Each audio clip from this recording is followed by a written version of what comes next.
Bonjour et bienvenue dans Citizen Vox, le média qui questionne la valeur du vivant dans les villes. Comment produire des villes à forte valeur urbaine, c'est-à-dire habitables, fluides, créatives, bref, résilientes, en partant des sols? Comment tisser un lien vertueux entre la production urbaine et l'utilisation des ressources? Je suis Fanny Hervera et avec mes invités, j'explore ce vaste sujet sous toutes ses formes. C'est parti!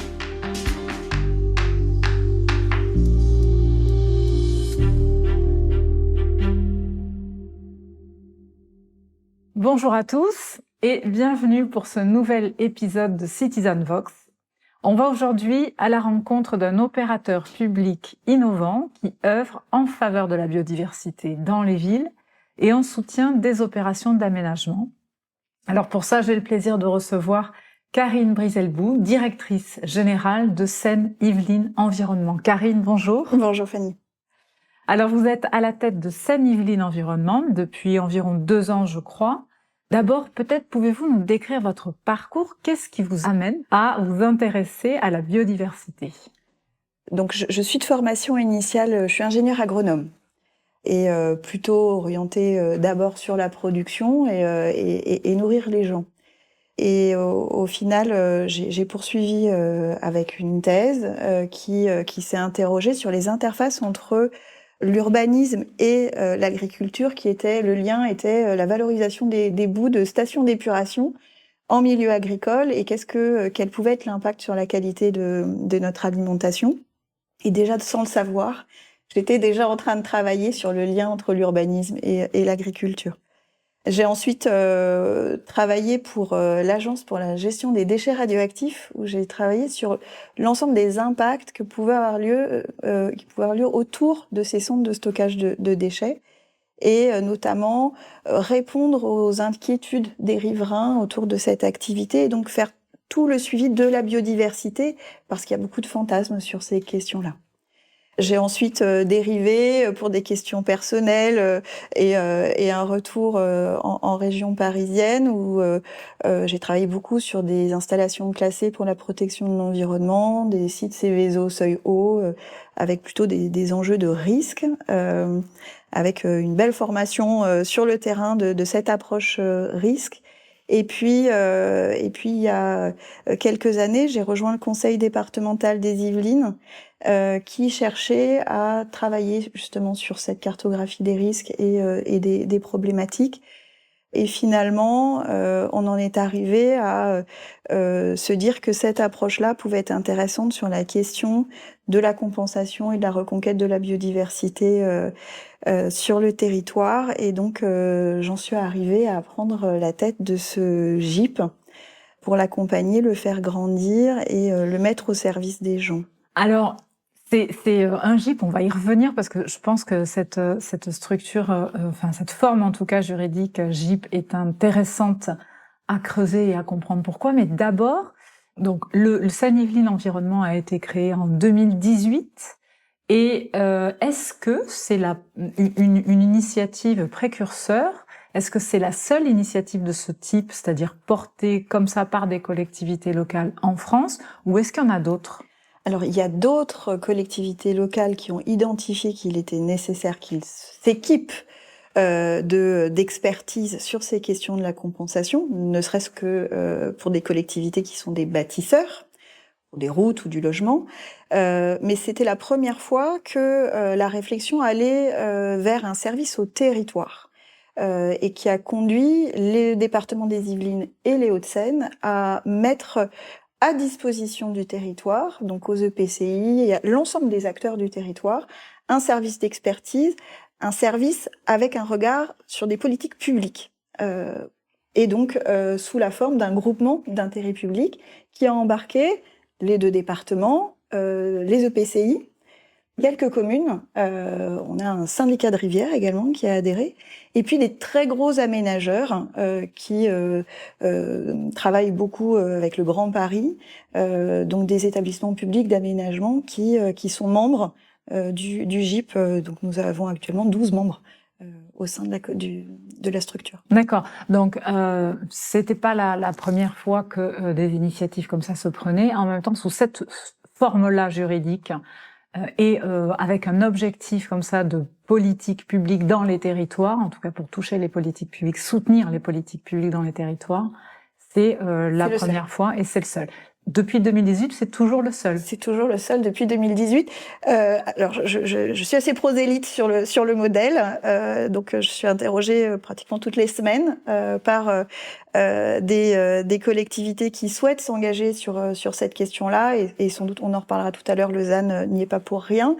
Mais pour l'instant, on est la seule structure de ce modèle-là. C'est-à-dire pas embarqué dans une collectivité, mais plusieurs collectivités qui se mettent en commun pour avoir accès à une expertise pointue et mobilisable rapidement. D'accord, donc c'est l'intérêt du GIP. Est-ce que vous pouvez donner quelques éléments un peu clés de ce que c'est qu'un GIP, un groupement d'intérêt public? Donc un GIP, c'est, on va dire, l'association de structures publiques, quelles qu'elles en soient. C'est 100% public. 100% public. Donc ils sont membres. Qui font partie d'une assemblée, d'un conseil d'administration. Donc c'est ces membres-là qui guident la stratégie du GIP. Qui sont aussi les financeurs. Enfin, en tout cas, les... Alors, en fait, le GIP a vocation à travailler pour eux. Nous sommes pas subventionnés. Mon travail de tous les jours, c'est de m'assurer que on leur rende service pour occuper l'ensemble de nos experts, c'est d'avoir une expertise qui réponde à leurs besoins. Et c'est l'activité de nos collaborateurs via un lien de quasi-régie avec les membres qui finance 100% de notre fonctionnement. D'accord. Donc en fait, c'est une structure privée, de droit privé, oui. Qui est composée exclusivement de membres publics qui ne sont pas vraiment des financeurs, mais qui sont les clients exclusifs. C'est-à-dire que vous ne pouvez pas travailler pour d'autres clients non membres du GIP. Donc, et c'est ces clients, c'est ça ou... Alors, à une nuance près, ouais.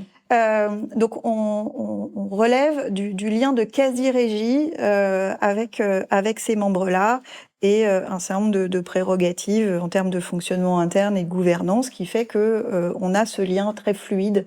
C'est-à-dire que ces membres n'ont pas obligation de nous mettre en concurrence avec d'autres.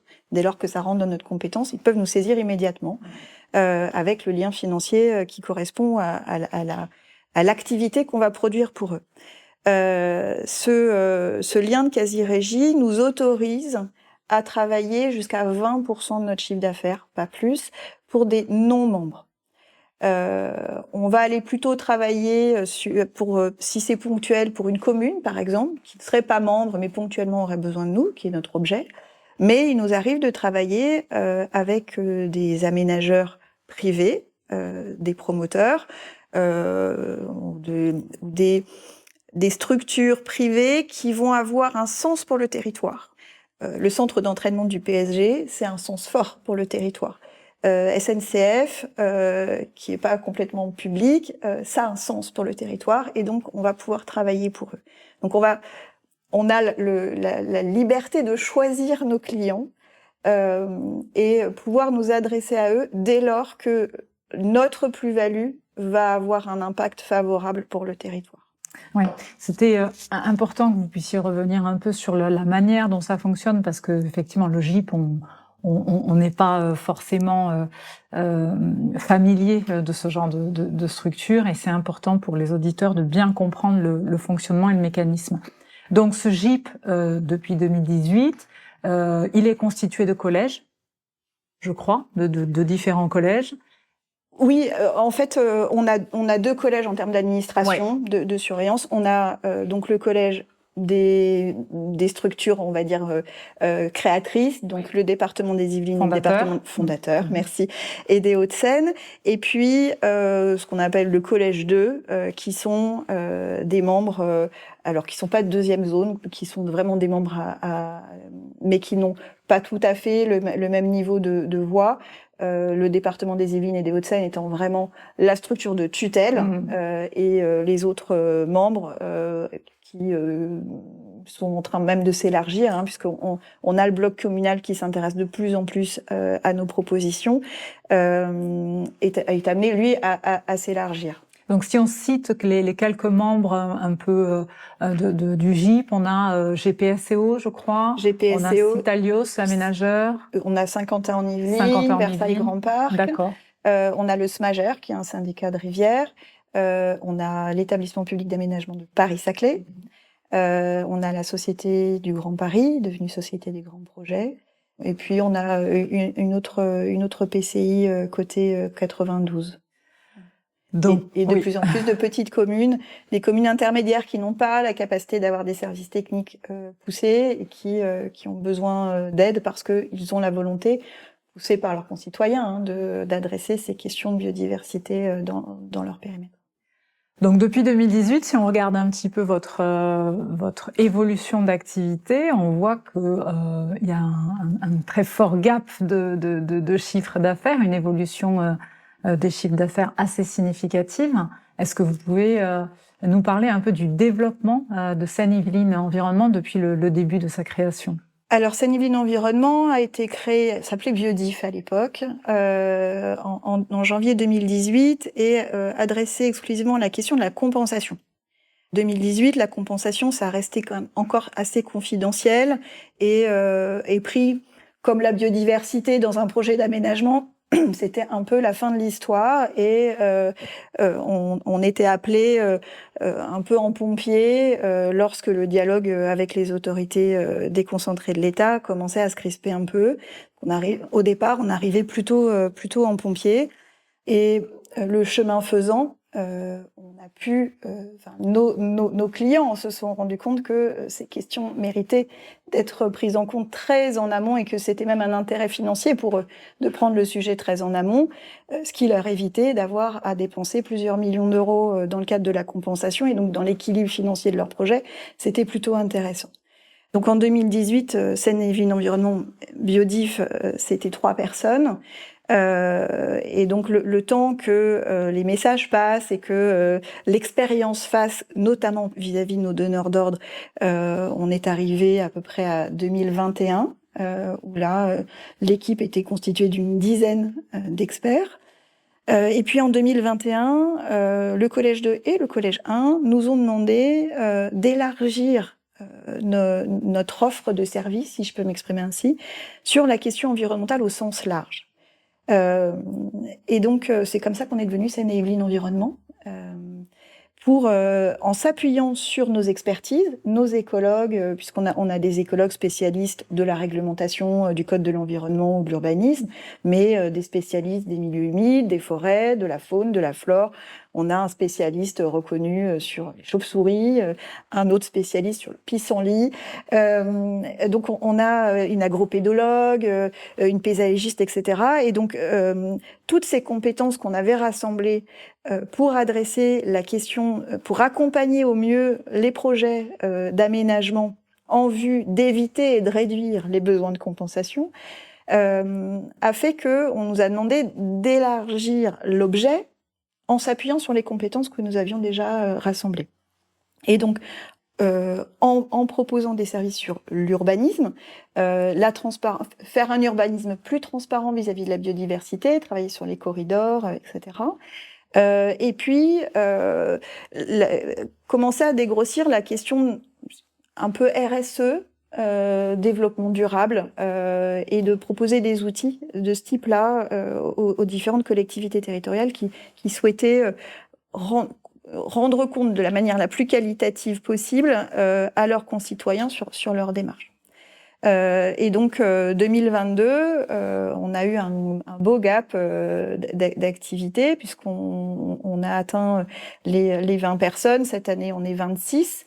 Et effectivement, on est passé d'un budget en 2018 à 200 000 euros. Cette année, on va faire entre 3 millions et 3,5 millions de chiffre d'affaires.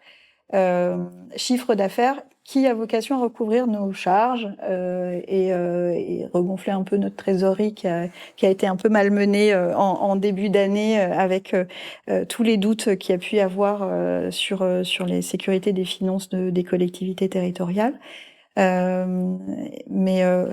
donc, on adapte notre organisation et on enrichit nos équipes en fonction des besoins de nos membres.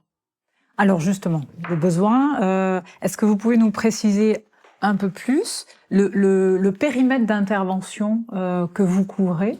Je sais que vous faites, vous intervenez un petit peu tout au long de la chaîne, c'est-à-dire à la fois plutôt en conseil et en AMO au moment de la conception véritablement des études à mener dans le cadre de la compensation ERC, etc., mais que vous êtes aussi opérateur finalement de mise en œuvre de la protection de la biodiversité, etc. Est-ce que du coup vous pouvez nous détailler un petit peu ces différentes interventions à toutes ces échelles-là? En fait, notre statut semi-public, le fait qu'on soit adossé à deux structures qui ont vocation à être pérennes, si ce n'est sur cette forme, en tout cas, il y a une pérennité dans la tutelle, fait que on est en capacité de se projeter sur le long terme. Et donc, d'une part, et d'autre part, nos donneurs d'ordre étant des politiques, et donc ceux qui construisent les politiques publiques, on est vraiment au cœur de faire en sorte que toutes les politiques publiques adressent la question environnementale, que ce soit de l'aménagement, le cycle de l'eau ou de la biodiversité. Et donc, on adresse nos conseils depuis la stratégie, une stratégie, comment j'intègre ces questions-là globalement dans mes politiques publiques, plus spécifiquement sur de l'assistance à maîtrise d'ouvrage, à la fois sur des grands projets d'aménagement où on va pouvoir choisir avec eux, dès lors qu'on est saisi suffisamment tôt, l'emplacement pour faire ce fameux éviter. Et donc, avec notre expertise, on est capable très vite de leur qualifier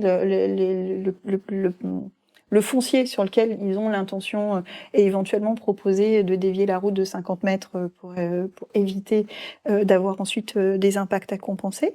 Donc, sur cette assistance à maîtrise d'ouvrage, y compris en assistance à maîtrise d'ouvrage sur de la préfiguration ou de la préprogrammation de projets de renaturation ou transformation de l'espace public.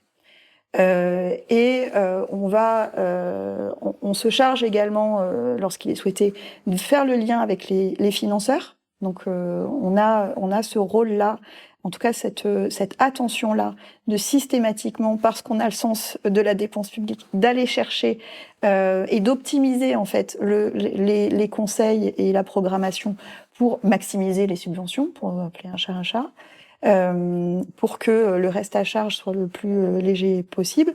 Et on porte également tout ce qui est travaux et gestion à long terme. La compensation, ça peut être jusqu'à 30, voire 60 ans.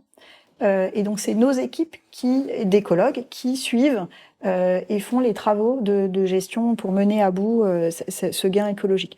Et donc, le fait que on ait un pied en amont et un pied en aval, lorsqu'on conseille une implantation, lorsque l'on conseille un végétal ou une méthode d'implantation, on a la connaissance par l'expérience de ce que ça implique. Ce que n'ont pas forcément des bureaux d'études qui sont spécialisés dans la constitution d'un dossier réglementaire ou dans la réalisation de travaux.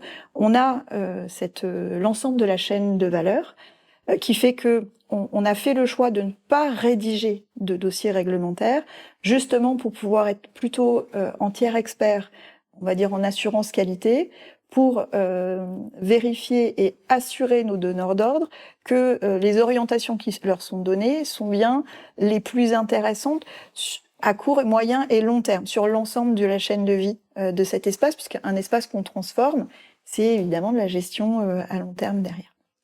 Donc, comment vous vous positionnez avec les clients potentiels que vous avez? Est-ce que vous êtes sollicité et puis donc vous embrassez tout le rôle à la fois de conseil jusqu'à la mise en œuvre et l'opérateur? Comment ça se passe? On s'adapte. Vous adaptez aux besoins? Aux besoins, on constitue des équipes spécifiques à chaque projet qui sont pluridisciplinaires. Donc, on n'est vraiment pas en silo chez nous. Même si on a des référents et des directeurs de pôle qui s'assurent de l'expertise et de la pertinence, mais on constitue des équipes pluridisciplinaires à chaque projet en fonction du périmètre, de l'objet et de la question. Ça devient de moins en moins rare que on nous confie l'ensemble de la chaîne. par l'histoire, ce que je vous expliquais, c'est qu'on est plutôt rentré par la fin, très opérationnel, très opérationnel, pour que on arrive à faire entendre que plus on était saisi tôt et plus c'était intéressant. Donc, on est maintenant saisi dès le choix du site, mais en fait, notre rôle, c'est l'équivalent de la direction que vous pourriez avoir au bout du couloir. Une discussion à la machine à café, j'exprime mon besoin soit je suis capable de te répondre pendant qu'on finit le café, et donc voilà, soit il faut qu'on en parle un peu plus et on se voit et on en discute et je vous explique combien de temps je vais y passer. C'est vraiment ce lien-là, quand je parle de quasi-régie, c'est comme si on était, pour chacun d'eux, leur direction d'expert. Donc, il y a une expression du besoin, on l'a travaillé avec eux pour être sûr que l'ensemble des tenants et aboutissants est comprise, et on fait en fonction de ce qu'ils sont capables de porter et là où on a vraiment une plus-value. Notre objet, c'est pas d'aller faire à leur place, c'est de faire en complément et d'enrichir leur capacité à faire.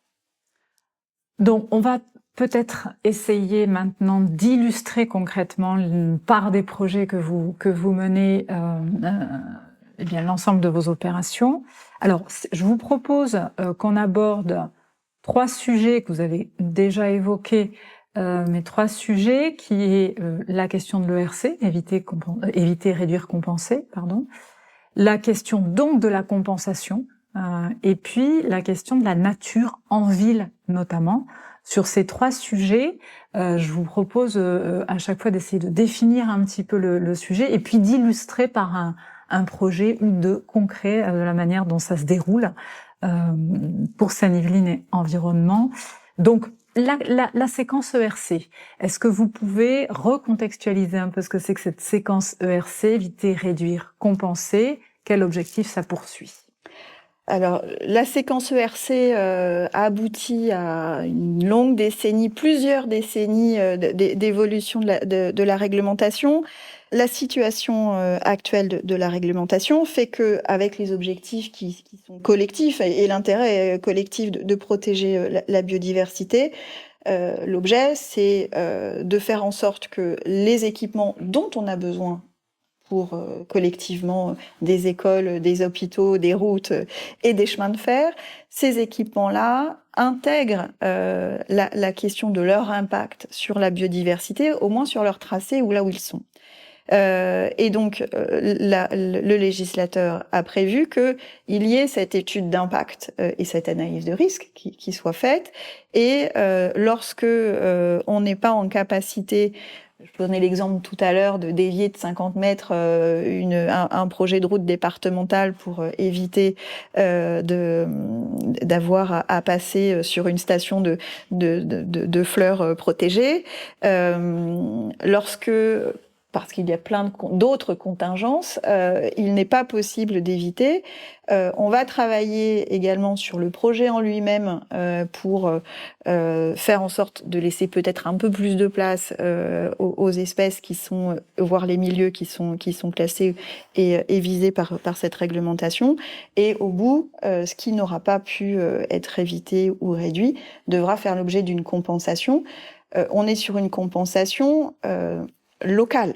La grande différence, et c'est parfois une difficulté qu'on a avec certains aménageurs un peu nouveaux sur la question, c'est que c'est pas tout à fait la même mécanique lorsqu'on compense du carbone ou on fait une route dans les Yvelines, on est capable de compenser une forêt au Canada. Là, lorsqu'on compense des atteintes faites à la biodiversité, c'est local, c'est-à-dire qu'on compense une atteinte faite à une population. On parle de génétique. De la même manière, lorsqu'on porte atteinte à des milieux humides, la fonctionnalité de ce milieu humide, elle est très locale, et donc c'est cette fonctionnalité qu'il va falloir compenser. On va revenir sur la compensation un peu plus en détail après, mais donc sur cette séquence ERC, donc si je vous suis, c'est une séquence qui a un ordre, enfin qui pose en tout cas un ordre. D'abord et avant tout, on essaie d'éviter, évidemment. Puis, si on ne peut pas éviter, on essaie de réduire. Et enfin, si on ne peut pas non plus réduire, on compense les impacts résiduels, hein, c'est comme ça qu'on les appelle, de la dégradation. Donc sur cette séquence ERC, comment Seine-Yvelines Environnement accompagne les opérateurs, les collectivités locales plutôt, et leurs opérateurs à mener à bien cette séquence ERC? Donc on est en assistance à maîtrise d'ouvrage. À la fois, on va les accompagner sur le choix du foncier, éventuellement, sur des diagnostics et en dialogue avec les maîtres d'œuvre, en tout cas les personnes qui ont été désignées pour concevoir le projet, pour pouvoir les guider à la fois en termes géospatial, mais également en termes de technique à mettre en œuvre par notre connaissance des besoins des espèces.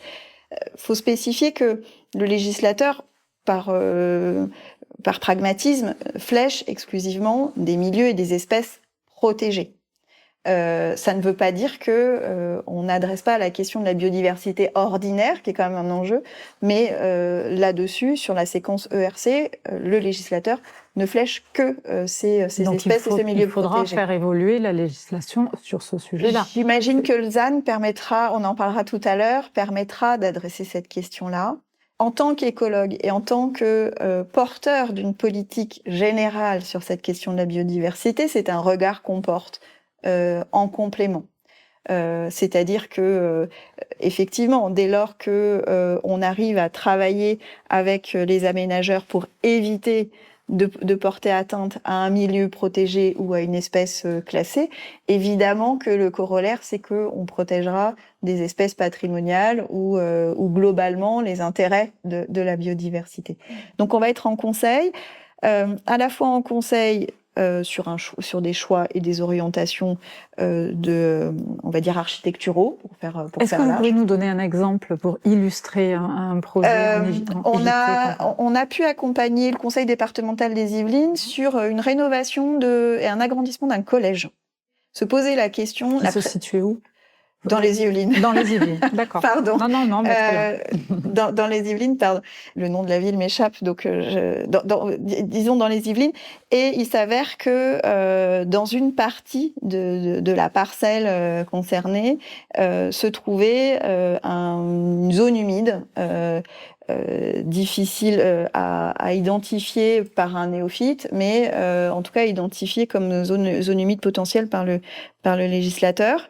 Et donc, nous avons été saisis parce que fin de non-recevoir des autorités de l'État par rapport à un projet d'aménagement, d'agrandissement de ce collège, parce que présence de zones humides et donc compensation, etc. Là, ça bloque le projet. Bloque le projet, et puis financièrement, c'était pas prévu tout à fait comme ça sur le budget du département.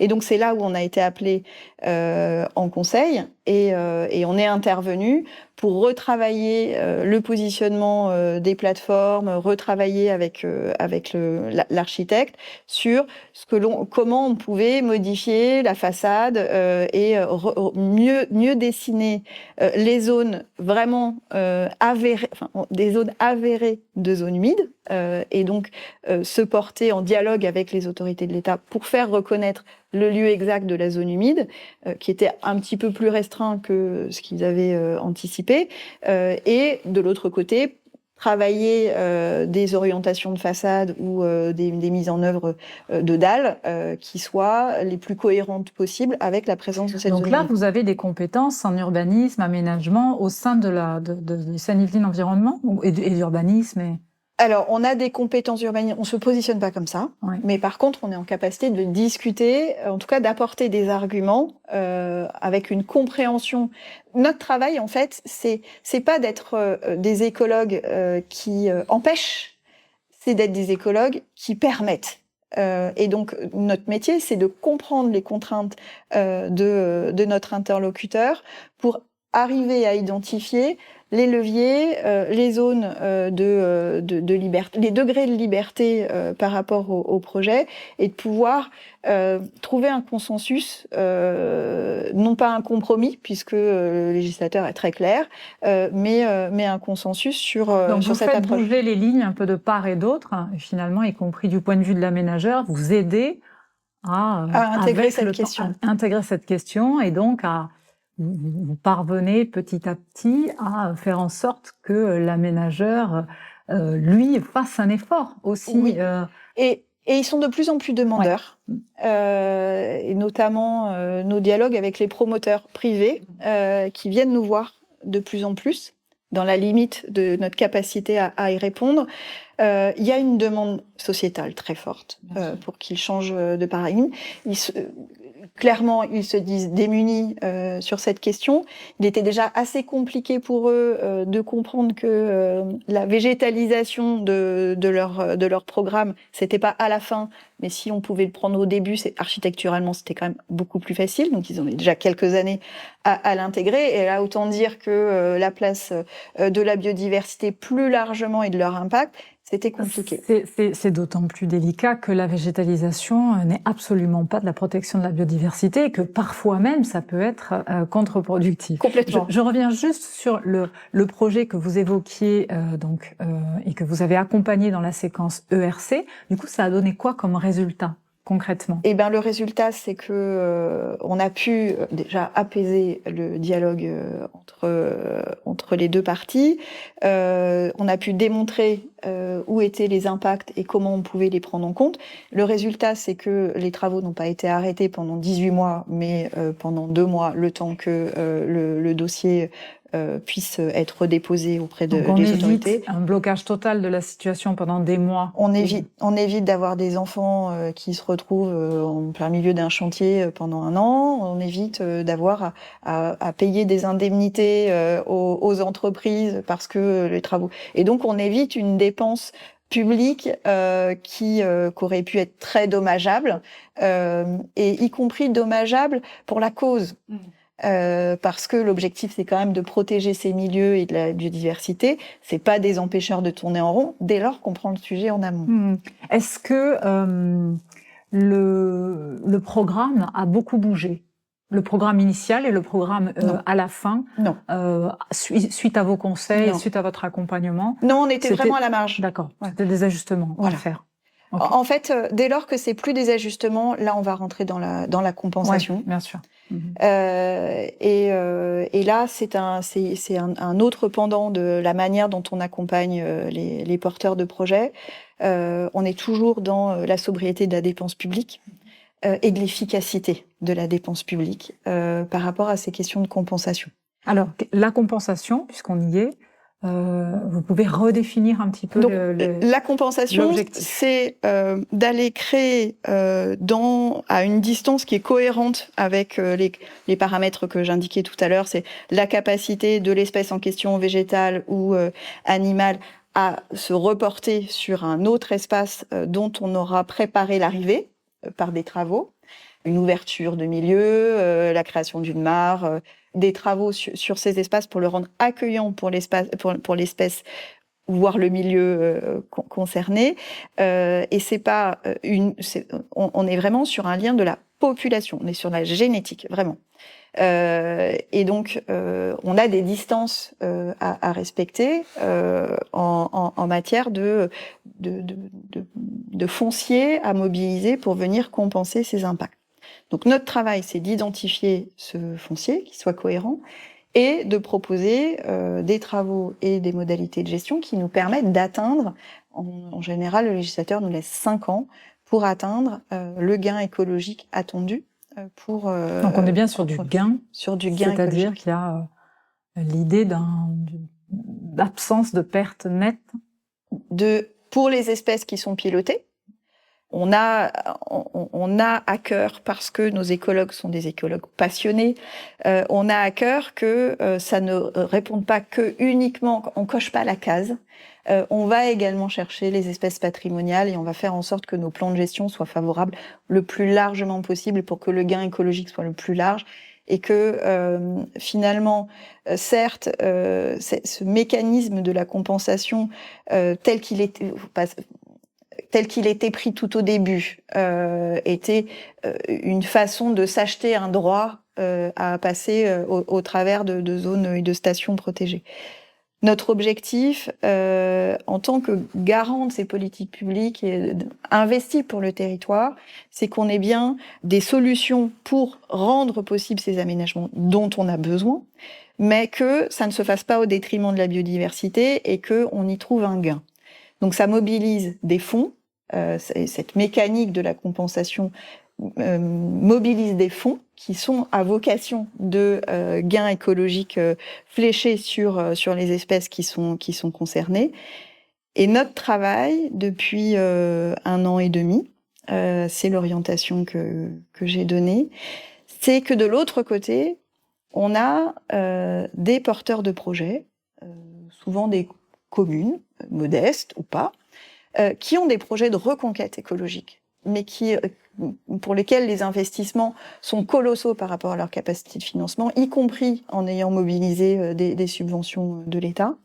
Et donc, notre travail en tant qu'acteur du territoire, c'est de mettre en lien des porteurs de projets locaux de reconquête écologique et des porteurs de projets qui cherchent à financer, à compenser.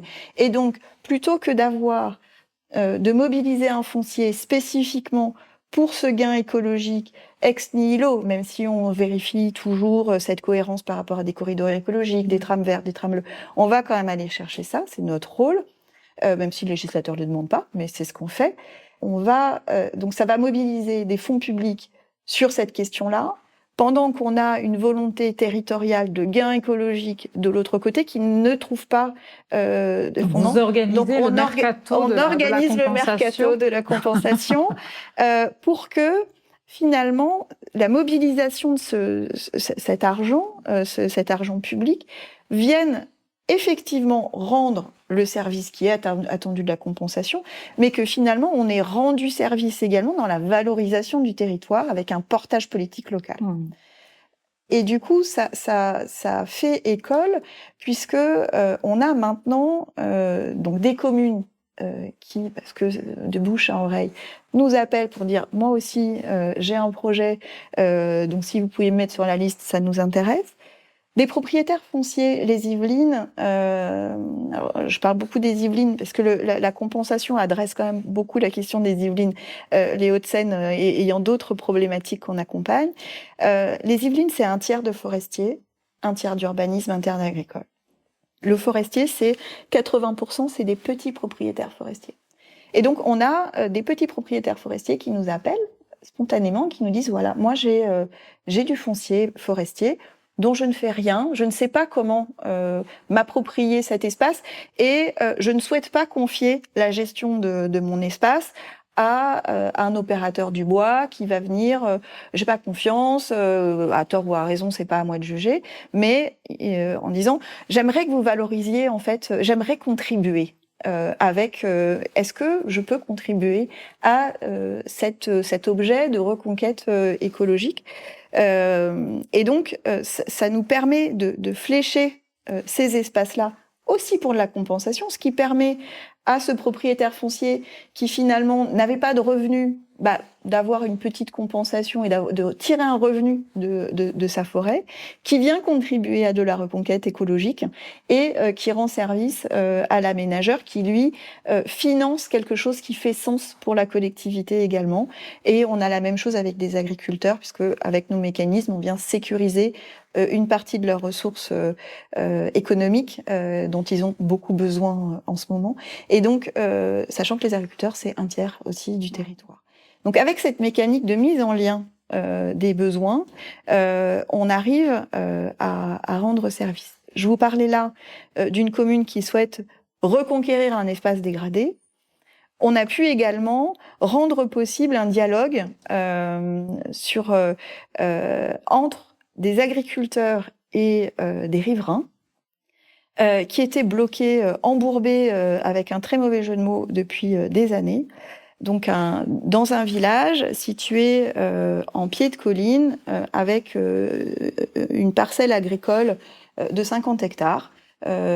Qui a toujours été de ce type-là, c'est pas le remembrement, ça a toujours été exploité comme ça, en céréales, et en bas de colline, un lotissement qui a été installé à cet endroit-là, et qui, après chaque grosse pluie, donc 3 ou 4 fois par an, se retrouvait avec des coulées de boue au milieu de la zone pavillonnaire.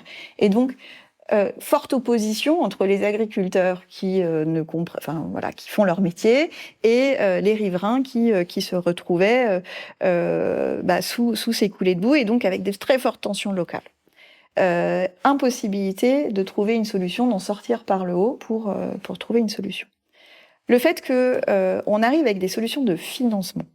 On cherchait dans le secteur à reconstituer un corridor écologique. On a pu arriver avec une proposition d'installation de haies en travers de la zone cultivée, qui permettait de réduire les coulées de boue, et avec l'installation en bas de pente d'un étang qui permettait de récupérer le reliquat. Ça a été 2 ans et demi de discussion avec les agriculteurs pour trouver le meilleur compromis avec leurs contraintes d'exploitation, minimiser leurs pertes d'exploitation qui sont compensées par ailleurs par le mécanisme de la compensation. Ça nous a permis, 1, de reconstituer des corridors écologiques, 2, d'apaiser un dialogue local, 3, qu'au bénéfice, éviter de perdre de la terre fertile à chaque pluie générale. Et l'effet de bord, qui n'avait pas forcément été anticipé, mais qui a été intégré, c'est l'agence de l'eau qui me dit finalement vous avez réussi à protéger un captage d'eau potable que jusque-là on n'arrivait pas à protéger parce que le dialogue était bloqué. Donc notre rôle, c'est ça, c'est d'identifier les difficultés qu'il y a et sur le territoire, qui adresse la question du génie écologique pour venir faire que ces aménagements qui sont au service des usagers permettent également, s'il y a compensation, à rendre un autre service, et donc avoir un écosystème financier le plus vertueux possible. Ah oui. Là, on sort effectivement de la compensation stricte, enfin du dispositif de compensation tel qu'il était... On a mis un peu plus d'intelligence. Voilà, je veux pas dire que les autres sont pas malins. Simplement, en tant qu'acteur du territoire, on a cette possibilité. On est ancré sur ce territoire. On serait un opérateur national, on pourrait pas le faire. Non, c'est intéressant, effectivement, surtout sur la notion d'écosystème finalement dont vous parlez, c'est-à-dire qu'on voit bien que l'entrée écologique permet de traiter derrière tout un tas de problèmes qui sont finalement liés entre eux, et permet de remettre du dialogue entre tous les opérateurs, en tout cas les citoyens et les opérateurs prenantes, les parties prenantes, voilà, je cherchais le terme. Donc c'est vraiment intéressant cette illustration de ce que ça génère ensuite sur un plan de la dynamique territoriale, quoi. C'est très intéressant. Donc on a évoqué la question de la compensation. On peut peut-être essayer maintenant de considérer ce que vous faites en matière de renaturation des villes. Vous disiez tout à l'heure, le bloc communal est en train de se saisir de ces questions écologiques. Renaturer un site naturel ou refaire de la nature en ville, c'est pas tout à fait quand même la même chose, c'est pas les mêmes enjeux, ça répond pas à la même demande ni aux mêmes objectifs. Comment vous intervenez dans cet objectif-là de renaturer l'urbain, c'est-à-dire de travailler vraiment sur le sol urbain? Alors, on intervient à 2 niveaux. Ouais. Un niveau très terre à terre, c'est la transformation, une commande sur une transformation d'un espace public très caractérisé dans la mouvance des fameuses cours oasis, qui donc un modèle produit essentiellement sur la région parisienne, qui fait école. C'est le cas de le dire. Et donc on a été mobilisé d'abord par le département des Yvelines, considérant que une cour d'école, on ne conçoit pas une cour d'école dans les Yvelines, comme on n'a pas les mêmes contraintes qu'une école en petite couronne ou intramuros à Paris. Et donc, on a été sollicité par le conseil départemental des Yvelines pour imaginer un nouveau modèle sur un espace avec un usage très intensif qui nous permette de démontrer que on est capable de mettre un espace hyper qualitatif en matière de contribution à la biodiversité dans ce genre d'espace contraint pour derrière pouvoir démontrer, c'est vraiment le rôle que se sont donnés les départements avec le GIP, c'est par l'exemple de pouvoir démontrer que on peut passer à l'acte, que c'est pas une prise de risque puisque on a essuyé les plâtres. Alors, racontez-nous un exemple. Donc le département nous confie les cours d'école de ces collèges. Et en l'occurrence, on en a sorti 2 cet été. Donc, c'est des cours de collège, des collèges qui accueillent à peu près 800 élèves. On a des cours de récré qui font 5-6 000 mètres carrés. Donc, c'est déjà des belles cours, mais avec un usage quand même intensif. On part d'un parking de supermarché avec quelques arbres, mais qui sont en train de dépérir et personne ne comprend pourquoi. Alors vous regarderez une photo, vous voyez le bitume qui leur arrive jusqu'aux pieds. On leur dit mais les arbres ça mange et ça boit. Ah bon? Qui est d'ailleurs un travers quand on parle de service écosystémique. Les gens imaginent qu'un service écosystémique c'est comme un banc ou un lampadaire. Non, c'est un banc et un lampadaire. Il y a besoin de l'énergie, il y a besoin d'entretien. Un arbre ça boit et ça mange et puis c'est grégaire, donc ça aime pas avoir le pied comme ça complètement étouffé. Donc c'est normal que ça dépérisse, mais par contre on peut faire des choses intéressantes. Et donc on a poussé le système le plus loin possible. Tout en ayant vraiment ce regard de l'usage, du bien-être des enfants, de la reconnexion avec la nature. La nature, c'est pas dangereux, la nature, c'est sale, la nature, c'est fun. Et donc, on a réussi à pousser le système jusqu'à 70% de pleine terre, donc quand même 30% de pieds secs. Ça ne veut pas dire que ça ne contribue pas à la neutralité hydraulique, mais on est vraiment sur des différences. En gros, on est sur un sol pas vivant et 70% où on a retravaillé en profondeur la réactivation du vivant dans le sol. C'est-à-dire qu'on a limité au maximum l'apport de matériaux qui étaient très bien là où il était. Donc dit de terre végétale, et on a travaillé avec notre agroécologue sur la refonctionnalisation des sols, la revitalisation de ce sol, qui est une clé parce que c'est 50% de la biodiversité sur Terre, que un sol vivant, c'est plus de porosité, c'est plus de capacité de rétention de l'eau, c'est plus de capacité de restitution de l'eau quand il fait chaud. Donc, ça veut dire que c'est également plus robuste pour le végétal. On a travaillé également sur, pas un gazon, mais une prairie enrichie de légumineuses. Donc, on a travaillé également le mélange de graines pour qu'il soit le plus robuste à l'usage, mais également le plus accueillant possible par rapport à une faune du sol, voire à une faune insecte, on va dire. Et on a retravaillé également l'ensemble des strates, parce que souvent, quand on pense renaturation, c'est on met du gazon et puis 3 arbres au milieu. Ça, c'est de la végétalisation. C'est de la végétalisation, mais c'est pas comme ça que ça marche. Voilà. Et donc nous, notre rapport entre l'urbaniste, l'usage et l'écologue, je dis toujours, l'écologie sans usage, c'est du jardinage. On fait pas du jardinage. Voilà. Si vous voulez planter du gazon et mettre un arbre, ça, c'est du jardinage. Nous, on est écologues. Alors justement, sur les usages, ça a été reçu comment par les élèves, par les profs, par la ville?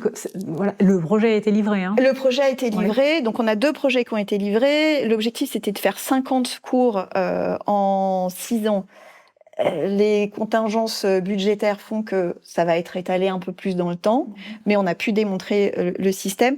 Ça a été pris très favorablement par les enseignants, par les enfants, par les agents de maintenance parce qu'on les a accompagnés dès le début. Les agents de maintenance étaient intégrés dans la discussion. Les agents des espaces de l'entretien, que ce soit les espaces verts ou même l'entretien des bâtiments, en l'occurrence pour les écoles, sont associés dès le départ. Et donc, ils sont partie prenante, ce qui fait que quand on leur livre, ça devient aussi leur objet. Bien sûr. Les enfants se sont appropriés cet espace parce que vraiment l'objet c'est faire en sorte que cet espace soit à leur usage. C'est pas ce silotage de un espace pour l'infiltration et la neutralité hydraulique de la parcelle, un espace pour la biodiversité, un espace pour l'usage. On a fait en sorte que tout ça se superpose, ce qui fait qu'on maximise l'optimisation du foncier et puis on maximise aussi le rendement de l'euro dépensé sur cet espace. Les enfants se sont appropriés cet espace du jour au lendemain, se sont sentis valorisés. Ils valent la peine qu'on leur propose un espace de cette qualité. Et donc, ils sont valorisés dans leur expérience d'apprentissage. Et alors, il n'y a pas que avec ce modèle-là, mais l'ensemble des chefs d'établissement qui sont passés par cette expérience de transformation d'espace de la cour vous le diront, c'est instantané, il n'y a plus de disciplinaire à faire. Les enfants sont calmes puisqu'ils ont eu l'occasion de se défouler dans des espaces qui sont prévus pour. Ils sont calmes et il n'y a plus de disciplinaire, ils sont valorisés dans le cadre de leur apprentissage. On est allé faire une visite de courtoisie il y a 10 jours dans une des cours. Il pleuvait des cordes. Pendant la récréation, les enfants jouaient dehors. Pour nous, c'était la plus belle des récompenses. Démonstration, en tout cas, que ça fonctionne, les enfants jouent dehors. Après, là, on est sur des collégiens qui sont très attentifs à leur apparence. Donc, évidemment que quand il pleut des cordes, ils vont aller jouer plutôt là où on leur propose de l'activité, plutôt pied sec, plutôt que d'aller se rouler dans l'herbe. Ce qui ne va pas être tout à fait le choix d'un enfant du primaire ou de l'école maternelle. Mais il y a des grandes marques de lessive qui existent pour ça. Quel bonheur pour les enfants. La seule réticence qu'on a eue, c'est une crainte de la part des parents d'élèves que je traduis par le fait qu'on leur a appris que la nature, c'était dangereux. Et qu'il fallait la mettre très loin parce que les insectes, ça pique, ça mord, la terre, c'est sale, etc. Les scientifiques ont montré que plus on a de liens avec la nature, plus on a de liens avec le sol, plus on a de liens avec le végétal, et plus on est en bonne santé. Donc c'est vraiment le rapport qu'on essaye de passer. Donc on compte sur les enfants en fait pour faire passer le sujet des ambassadeurs. Ouais. La seule crainte c'était ça. Ouais. C'était je vais avoir des chaussures sales, il va revenir avec le pan. Bon. Ça va. On va pouvoir peut-être travailler sur ces craintes et les lever. Vous parliez tout à l'heure de 2 niveaux d'intervention sur la question de la renaturation des sols. Quel est le deuxième ? Le deuxième, c'est qu'on va travailler plutôt sur la stratégie et dans sa globalité, sur de la protection et de la programmation d'intervention. 2 niveaux, 2 types d'intervention. Le premier type sur lequel on accompagne certains de nos membres, c'est au travers d'un guide de l'arbre, d'intégrer cette question dans les documents d'urbanisme et notamment règlement d'urbanisme, PLUI, etc. Donc on adresse plutôt les EPCI, mais on va dire un guide de l'arbre pas tout à fait classique. Parce que donc l'objectif, c'est bien de sécuriser, de pérenniser et de développer un patrimoine arboré, mais en rappelant quels sont les besoins physiologiques de l'arbre, ces besoins physiologiques étant pas les mêmes, comme vous le disiez tout à l'heure, en milieu urbain, en périurbain ou en zone rurale, les sécheresses, climat local, disponibilité, vent, etc., îlots de chaleur, etc. Donc les besoins physiologiques de l'arbre sont pas tout à fait les mêmes. Et donc ça, il faut l'intégrer dans la manière dont on porte un regard sur le règlement.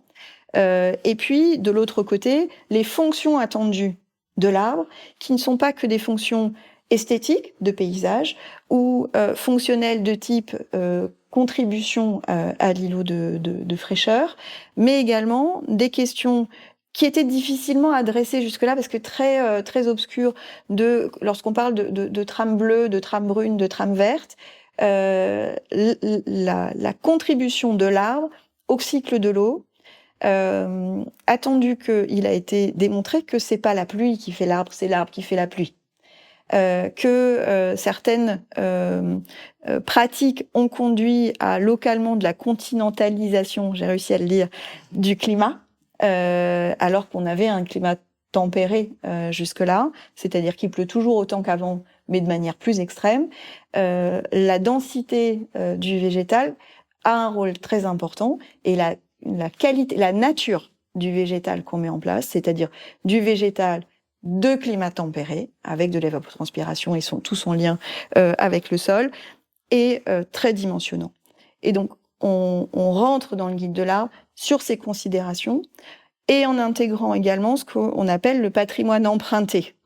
C'est-à-dire que vous allez avoir dans des secteurs, des quartiers, de la fraîcheur qui est générée, ou de l'ombre, ou ces fonctionnalités qu'on a décrites, qui vont être générées par le patrimoine arboré privé, qui rend des services collectifs. Et donc, qu'il est important d'avoir un nuancement également dans un certain nombre de règles d'urbanisme, notamment le fait d'interdire que certains arbres dépassent sur la voirie, et que dès lors qu'ils ont moins de 30 ans, on s'autorise à obliger à les abattre. Ce qu'on dit, c'est attention, il y a des fonctionnalités qui sont rendues par ce patrimoine emprunté, et donc sans doute être plus nuancé dans les documents d'urbanisme. Donc c'est ce qu'on est en train de faire. Ouais, donc là, à ce niveau, vous intervenez donc à une échelle territoriale, par un soutien éventuel, par la planification, oui. Enfin, en tout cas en soutien à la planification, en soutien à la planification, et dans une approche écosystémique, encore une fois, c'est-à-dire holistique, voilà, c'est-à-dire oui. que tous les éléments de ce territoire ont un rôle, une fonction, qui interagissent entre elles, et c'est cet équilibre-là qu'il faut arriver à maintenir, en fait. Et c'est ça qui, finalement, contribue à l'habitabilité des villes. C'est cet équilibre-là. Complètement. Vous et intervenez. Donc, c'est ça. Et donc, on rentre par un objet qui est bien connu, qui est le guide de l'arbre, et qui nous permet d'élargir et de travailler avec le règlement de voirie, le PLUI, etc., d'adresser toutes ces questions. Dans l'autre sens, et c'est on va dire le deuxième produit que l'on accompagne, qui est une stratégie de, on va dire, qui a été portée par un questionnement ZAN, une volonté de désimperméabilisation, avec un constat que jusque-là, les communes vont y aller plutôt à l'opportunité. Un coup un parking, un coup le devant de ma mairie, un coup une école, etc., sans forcément qu'il y ait une lecture de la plus-value écosystémique. Donc notre travail, enfin ce que l'on réalise pour certains de nos membres, c'est d'avoir un diagnostic, à commencer par leur patrimoine public, un diagnostic de l'état actuel de leur foncier, de leur contribution actuelle à un certain nombre de services, du bien-être, enfin, de l'écosystème global, de cycle de l'eau, etc., de leurs liens entre eux, et de leur potentiel de gain sur ces indicateurs-là, ce qui nous permet de leur donner, on va dire, une échelle sur leurs différents fonciers entre un potentiel de gain et ce qu'on a appelé des victoires faciles ou des investissements à planifier, parce que ça nécessite une dépense importante et un changement important dans le profil de ce foncier-là. Et donc, leur permettre de donner une grille et de leur proposer un programme pluriannuel d'investissement vers de la reconquête écologique pour maximiser tous ces gains. Plan pluriannuel qui pourra être utilisé à terme en fonction de la manière dont atterrit le législateur sur la question du ZAN, comme une feuille de route pour gagner du potentiel, gagner, on va dire, du quota éventuellement à donner à d'éventuels investisseurs sur des projets. Alors, l'heure tourne. J'aimerais vraiment vous faire réagir sur le débat actuel autour de la biodiversité et sur les leviers qui existent pour améliorer en tout cas la biodiversité dans les politiques publiques et les difficultés encore. Voilà. Donc, sur la question du débat public, est-ce que vous considérez, on a eu la COP16 qui a eu lieu en octobre dernier, qui n'a pas forcément permis des avancées significatives, c'est même plutôt l'inverse. On a des discours actuellement politiques, notamment un discours du Premier ministre qui parle de dette écologique et puis finalement qui recule sur la question du ZAN notamment. Quel ressenti vous avez, puisque vous travaillez dans les territoires et vraiment au contact des collectivités locales, est-ce que vous avez l'impression, la sensation que ce sujet de la biodiversité, de l'écologie urbaine au sens large, progresse ou plutôt régresse? Même si c'est un peu binaire de le présenter comme ça. Mais... Alors, les deux. Le fait... même si on peut regretter que sur le fond, le sujet n'était pas complètement mature lorsqu'il a été porté sur la scène publique et ces reculs qui sont nécessaires pour pouvoir discuter, je parle du ZAN, le fait d'avoir mis cette question-là dans le code de l'urbanisme, pour moi, était un coup de génie. Voilà, donc je ne sais pas qui a eu cette idée. Ça a sorti cette question-là, qui est une question de biodiversité, parce qu'on oublie que le sol, c'est 50% de la biodiversité, et que c'est la clé de notre compréhension, de notre lien avec l'écosystème. Le fait de l'avoir mis dans le code de l'urbanisme, ça a permis que enfin on s'intéresse à la question. Tant que c'est dans le code de l'environnement, ça reste annexe. Là, le sujet est au centre. Même si le ZAN, dans sa dimension de biodiversité, n'a pas été compris. Ça n'a pas été compris, mais... On est resté sur la question foncière de la surface et de la diminution de 50%. Parce que, à cause de la forme très comptable qui a été adressée, qui s'est inspirée, pour faire un lien assez direct, avec la compensation carbone. Je fais un équivalent des plus, des moins, et je dois arriver à la neutralité carbone, je fais la même chose avec le ZAN. La biodiversité est autrement plus complexe et qui fait que c'est compliqué pour des néophytes, même avec un doctorat. C'est parfois compliqué d'arriver à embrasser l'ensemble de cette question.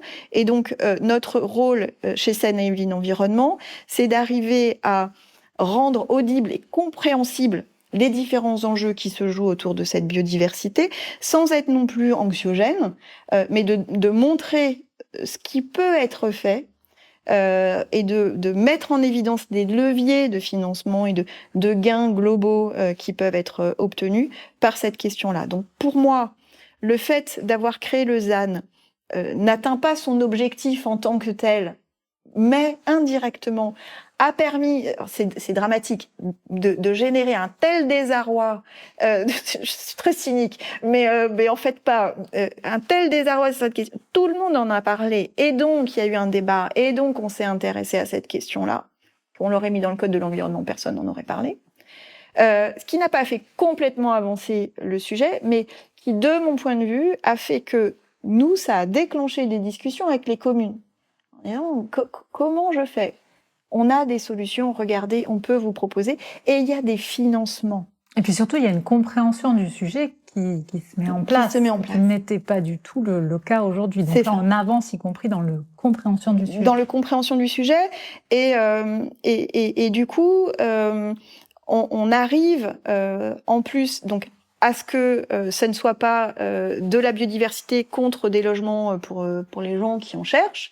On a quand même effectivement des sujets sociétaux prégnants qui sont bousculés par cette question du ZAN, et de leur montrer qu'en prenant le sujet de manière plus globale, on a des solutions, et que ça peut même être positif dès lors qu'on prend le sujet proprement. Donc pour moi, l'erreur, c'est d'avoir été simpliste en se disant je fais un équivalent bilan carbone, voilà, ce qui n'est pas le sujet, qui est plus complexe que ça, mais il y a des possibilités de prendre le sujet de manière plus globale pour que... Donc vive le ZAN, quoi.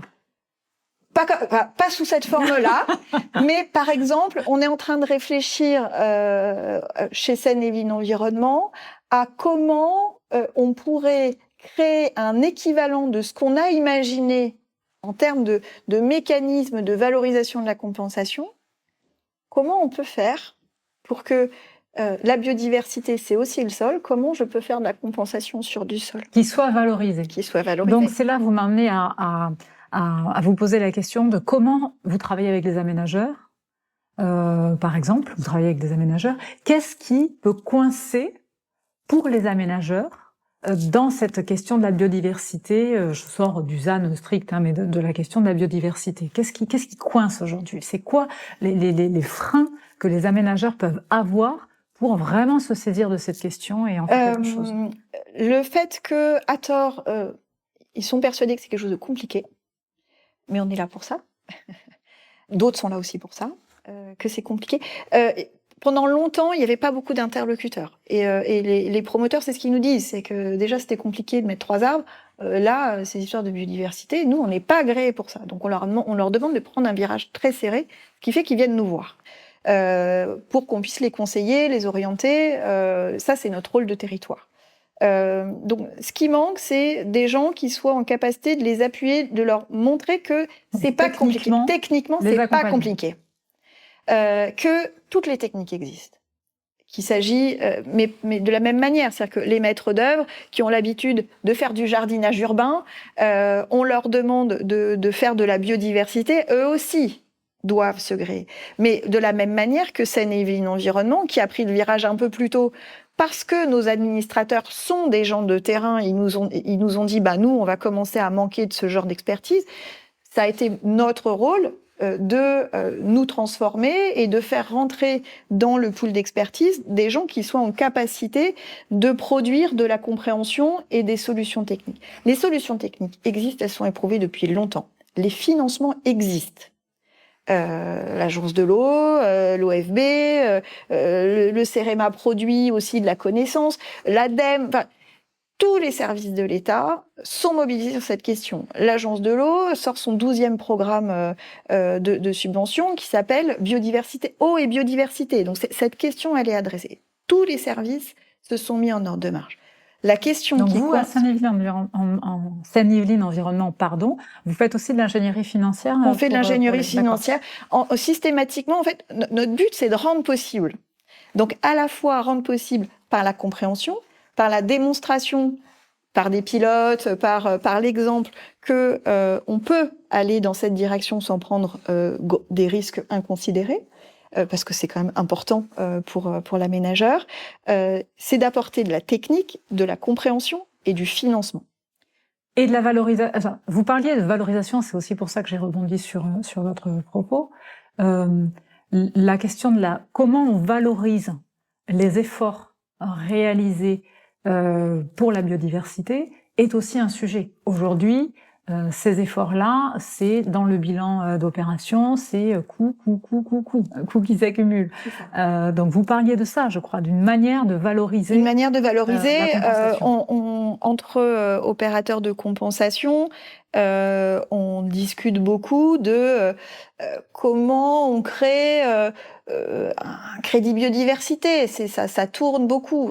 Comment on arrive à objectiver ça, comme on a réussi à faire un crédit bas carbone, un crédit on arrive à faire des unités de compensation.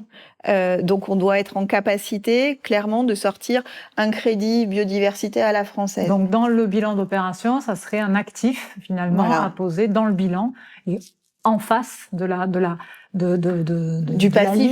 ligne coût. C'est ça. Et quitte à ce que, de manière volontaire, ils aillent financer, je sais pas, la prochaine cour d'école de la commune du coin. Donc ce que j'entends, c'est que vous êtes plutôt optimiste, en tout cas, sur la trajectoire et le mouvement que la biodiversité est en train de prendre, malgré les débats, malgré les freins, malgré les difficultés. Alors, Hubert Reeves disait « ni pessimiste ni optimiste, volontaire ». C'est ça qui nous guide. C'est que fédérer l'ensemble des parties, soit autour d'un projet, soit autour de parler de mettre en lien des porteurs de projets pour que tout ça, les uns rendent possible les autres, aller chercher des financeurs, mobiliser, faire en sorte, et c'est du développement durable en fait. C'est ce qu'on porte aussi par ailleurs en termes de budgétisation, c'est d'arriver à montrer que une action, dès lors qu'on intègre cette question-là, ça a plus de valeur. je dirais pas optimiste ou pessimiste parce que y a... C'est un peu binaire, hein, vous avez remarqué. Oui, mais c'est fait exprès. Mais moi, la nature, c'est plutôt en nuance, on va dire. En tant qu'agronome, j'ai bien appris ça. Je dirais que on est dans une situation. La difficulté majeure, c'est que nos donneurs d'ordre sont dans une incertitude totale en matière de finances publiques, qui fait que il y a une sorte de, je cherche mon mot, de sidération. Ça veut pas dire qu'ils font rien, c'est que derrière ça, voilà, il y a une ingénierie à mobiliser telle pour arriver à se concentrer sur les compétences minimum et les services à rendre aux citoyens dans un contexte de finances publiques assez compliqué, et c'est un euphémisme, qu'il n'y a pas beaucoup de bande passante pour ces questions-là. Bien que il y ait quand même une très forte attente des concitoyens, et les concitoyens alto-sécanais et yvelinois sont des concitoyens très exigeants sur ces questions-là. Donc, mais on a des maîtres d'ouvrage qui sont sur cette difficulté, d'autant plus forte que on a des élections municipales en 2026. On a un dialogue très riche en ce moment qui montre qu'il y a quand même une forte volonté, une conviction sur le fait qu'il faille y aller. À cela s'ajoute le fait que ça fait 3 étés d'affilée que les Yvelines sont marquées par des alertes sécheresse, que au mois d'octobre, 2 nuits, 2 semaines d'affilée, une centaine de communes se sont retrouvées les pieds dans l'eau suite à des pluies importantes. Donc on voit bien qu'il y a un sujet, il y a une attente très forte. Et je dis pas que Seine-et-Yvelines Environnement a une baguette magique et que c'est la solution, que c'est la panacée. Je dis simplement que ce dont ils ont besoin, c'est de personnes qui soient en capacité de les conseiller et de les aider à se mobiliser. En leur mettant en évidence que oui, c'est compliqué, mais en fait, c'est simple.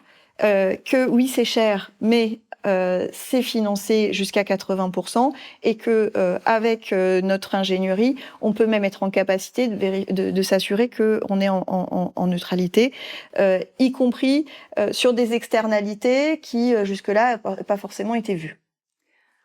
On va être obligé de conclure malheureusement parce qu'on continuerait bien la discussion très longuement. Quelques éléments clés pour votre feuille de route 2025 peut-être ? 3. La première, on n'en a pas parlé, mais donc nous portons la création d'un site naturel de compensation et de renaturation, de reconquête écologique de 200 hectares sur les Yvelines. Et donc 2025, il s'agira de finir de déposer le dossier d'agrément pour l'activer en 2026, et donc se mettre en ordre de marche par rapport à la vente entre Poissy et Carrières-sur-Seine. D'accord. Donc dans le nord des Yvelines, le long de la Seine. Et donc il s'agit aussi de se mettre en ordre de marche pour vendre ces unités de compensation, à la fois en compensation obligatoire, réglementaire, mais aussi en compensation volontaire sur de la biodiversité, d'où le questionnement de ces crédits biodiversité.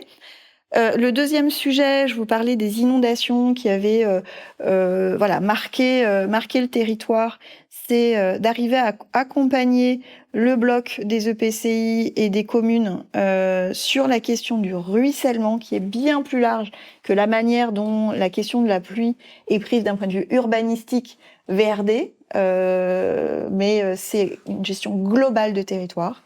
Donc c'est ce qui va nous animer. Et puis on parlait de tout à l'heure, la stratégie de reconquête écologique, c'est de continuer à embarquer ces deux mêmes niveaux sur des guides de l'arbre, de la stratégie ZAN, etc., de leur montrer que on a une voie sur cette question-là dont ils peuvent se saisir avec notre accompagnement. Un gros boulot en perspective, un boulot passionnant. Merci beaucoup, Karine, d'avoir pris un petit moment pour essayer d'expliquer de manière très pédagogique les différents chantiers que vous menez, les perspectives que vous dressez. C'était passionnant, hein, vraiment. Merci beaucoup. Je vous remercie et j'espère à très bientôt sur Citizen Vox. À très bientôt. Merci. Merci d'avoir écouté ce nouvel épisode de Citizen Vox. J'espère qu'il aura été utile à vos réflexions. Vous trouverez l'ensemble des épisodes sur le site internet citizen.fr, cityzan.fr, et sur la plateforme Ocha. À très bientôt!